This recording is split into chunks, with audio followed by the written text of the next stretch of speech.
Bonjour mes frères et sœurs, et nous entreprenons en cette semaine le chapitre 14 de Matthieu. Cet bel évangile qui nous parle de l'établissement du royaume des cieux en la venue du roi, ce roi envoyé des cieux afin de bâtir le royaume des cieux sur cette terre. Prions ensemble. Notre Père du ciel,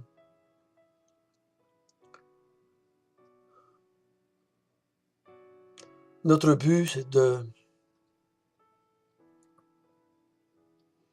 travailler avec toi, comme dit Paul, que nous sommes des co-ouvriers avec toi pour l'établissement du royaume. Maintenant que tu nous as établis dans ce royaume, dans ta grâce, tu nous fais participer. Nous voulons, en cette semaine encore une fois, participer à l'établissement de ce royaume sur cette terre.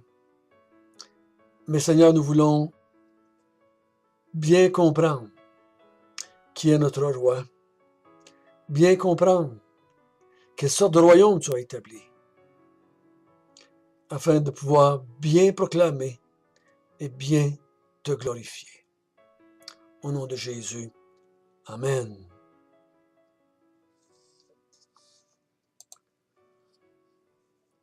Nous allons prendre le temps de lire notre chapitre 14, du verset 1 jusqu'au verset 12. En ce temps-là, Hérode le tétrarque, ayant entendu parler de Jésus, dit à ses serviteurs, c'est Jean-Baptiste. Il a ressuscité des morts, et c'est pour cela qu'il se fait par lui des miracles. Car Hérode, qui avait fait arrêter Jean, l'avait lié et mis en prison à cause d'Hérodias, femme de Philippe, son frère. Parce que Jean lui disait, il n'était pas permis de l'avoir pour femme. Il voulait le faire mourir, mais il craignait la foule, parce qu'elle regardait Jean comme un prophète. Alors, lorsqu'il célébra l'anniversaire de la naissance d'Hérode, la fille d'Hérodias dansa au milieu des convives et plut à Hérode, de sorte qu'il promit, avec serment, de lui donner ce qu'elle demanderait. À l'instication de sa mère, elle dit, « Donne-moi ici, sur un plat, la tête de Jean-Baptiste. » Le roi fut attristé, mais à cause de ses serments et des convives, il commanda qu'on la lui donne. Il envoya décapiter Jean dans la prison. Sa tête fut apportée sur un plat et donnée à la jeune fille qui l'apporta à sa mère. Les disciples de Jean vinrent et prendre son corps et l'ensevelir. Et ils allèrent l'annoncer à Jésus.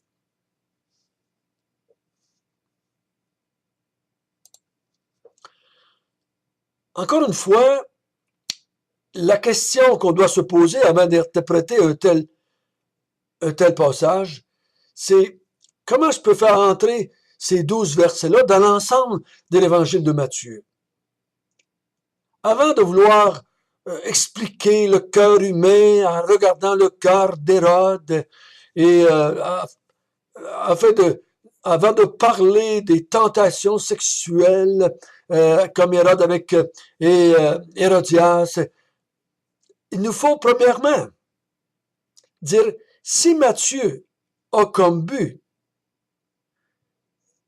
de démontrer que le royaume des cieux est arrivé et que Jésus est le Messie et le roi qui établit ce royaume, ben comment ça qu'est-ce que ça vient faire là-dedans, ces 12 versets-là? Pourquoi a-t-il mentionné cela? Pourquoi le mentionne-t-il après que Jean soit mort? Parce que le passage nous dit bien, ça doit être Jean qui est ressuscité des morts. Donc, Jean est déjà mort depuis quelque temps. Et là, Hérode se pose des questions. Donc, si nous résumons un petit peu,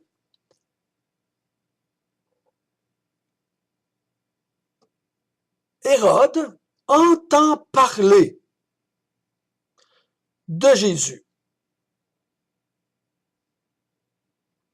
Et la conclusion qu'il tire,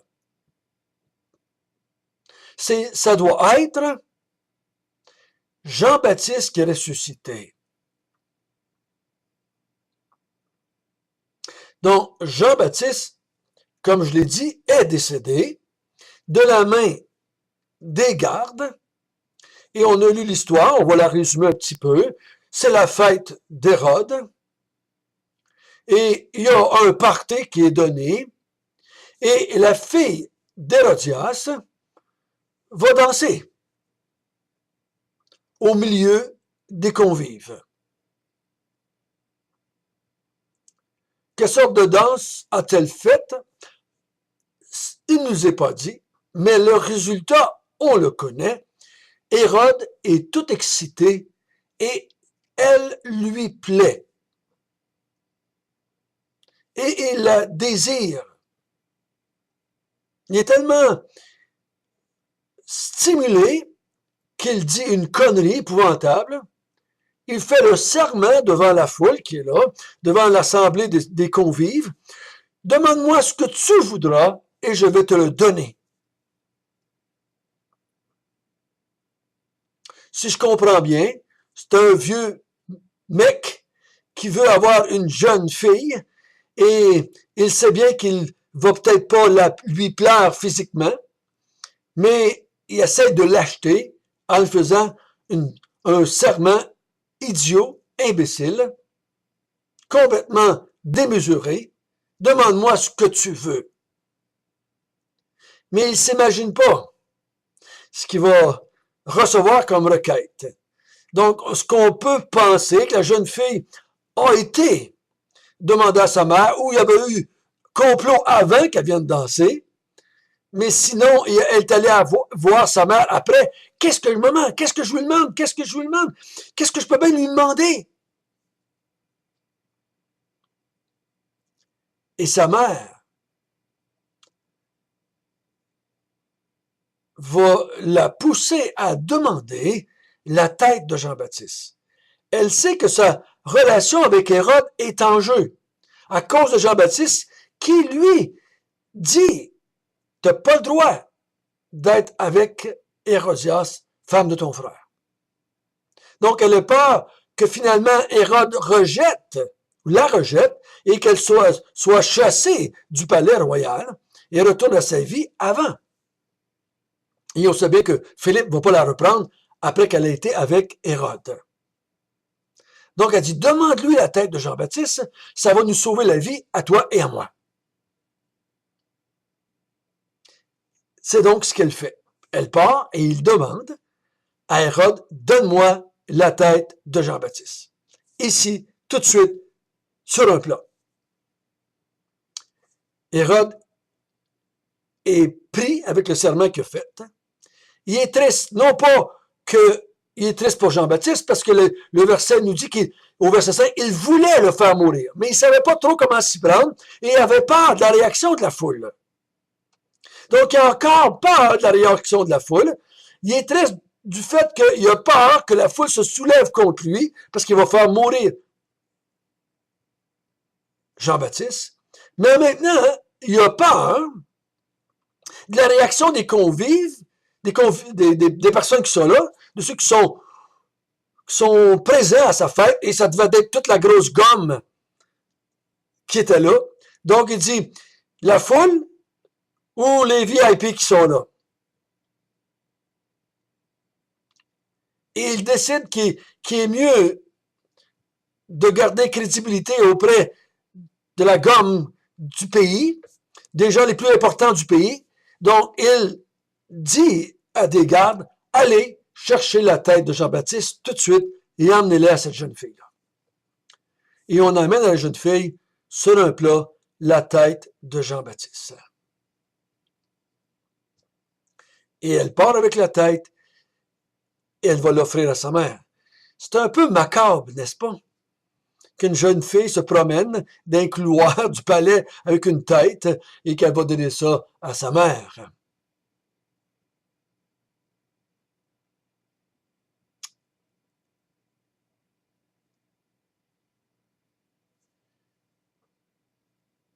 les disciples de Jean viennent, emmènent le corps. On pense aussi qu'ils ont probablement, je pense, qu'ils ont emmené la tête avec, ils sont allés l'ensevelir, sont allés l'enterrer, et ils partent l'annoncer à Jésus. Pourquoi ça nous est raconté?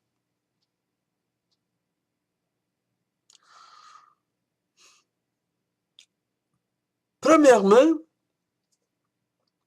ça pourrait être que Jean-Baptiste veut faire ressortir. Il avait dit dans les passages avant, les chapitres avant, que Jean-Baptiste était le héros du roi. C'est lui qui avait annoncé, c'était lui, l'Élie qui devait venir.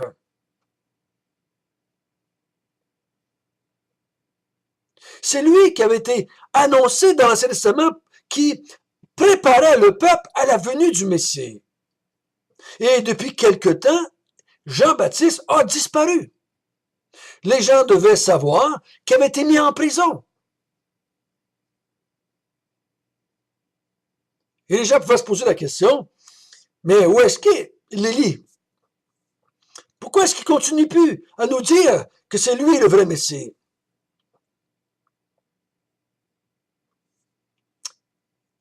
Et que Matthieu décide de dire, par son évangile, au peuple d'Israël, ben, s'il n'est plus là, et en train de faire l'œuvre qu'il devrait faire, c'est parce que Hérode l'a mis en prison à cause d'un adultère avec Hérodias, et présentement, il est mort à cause d'une convoitise qu'il a de la femme d'Hérodias, de la fille, excusez, d'Hérodias. Et il le fait décapiter. Donc, il explique au peuple d'Israël pourquoi Jean-Baptiste n'est plus là. Ça pourrait être une raison. Ça peut être la raison.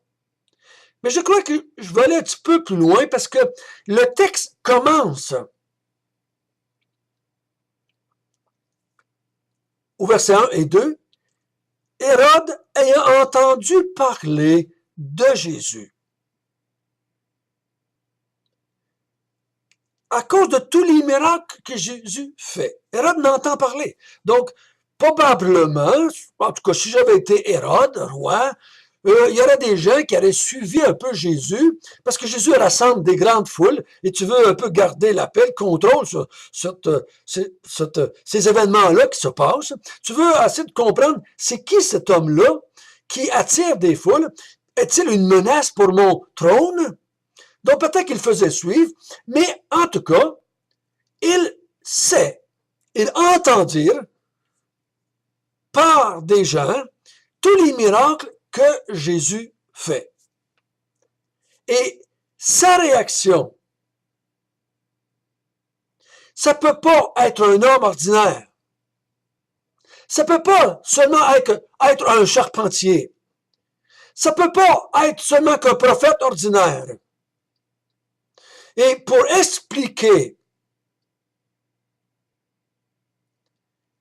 comment Jésus réussit à faire tous ces miracles, il déclare que Jésus est un ressuscité. Donc c'est Jean-Baptiste ressuscité. C'est à cause de cela qu'il fait des miracles. Et je crois que c'est la raison première. C'est la raison pour laquelle, je crois que Matthieu fait écrire cela. Même les ennemis de Jean-Baptiste, même des gens comme Hérode, qui ne sont pas des disciples de Jésus, toute la populace, comme toute la populace d'Israël, se posait la question, et si on avait été là, on se serait posé probablement la question, mais qui est cet homme par lequel se fait des si grands miracles? Des morts qui ressuscitent, des aveugles qui voient, des estropiés qui marchent, des paralytiques qui sautent avec leur lit. Qui est-il cet homme-là? Il ne pouvait pas dire, ou ne voulait pas dire qu'il était le Messie, le futur roi d'Israël, parce que c'était lui le roi d'Israël. S'il avait cru qu'il était le Messie, le roi d'Israël, il aurait probablement fait comme l'autre avant, qui voulait le faire mourir. dès sa naissance. Quand un roi entend dire que quelqu'un se proclame comme un roi, il fait une chose, soit qu'il va lui parler et qu'il fait couper le cou, ou il se tasse. Mais c'était pas l'intention d'Hérode de se tasser. Donc, il donne comme explication, ça doit être Jean-Baptiste qui est ressuscité.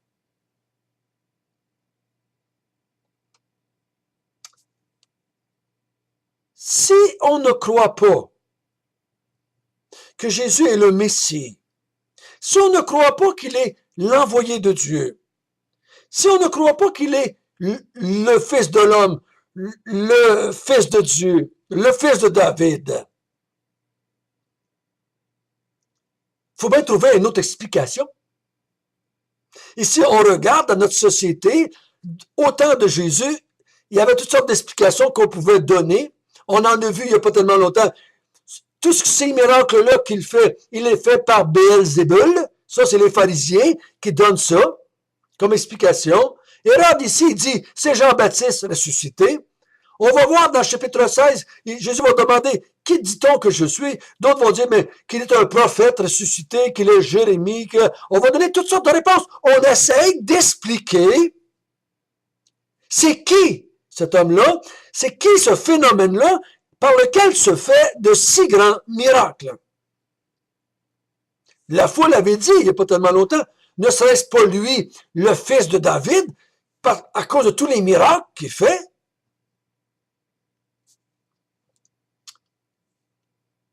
Mais la seule explication, c'est que Jésus est le Fils de Dieu, qu'il est divin.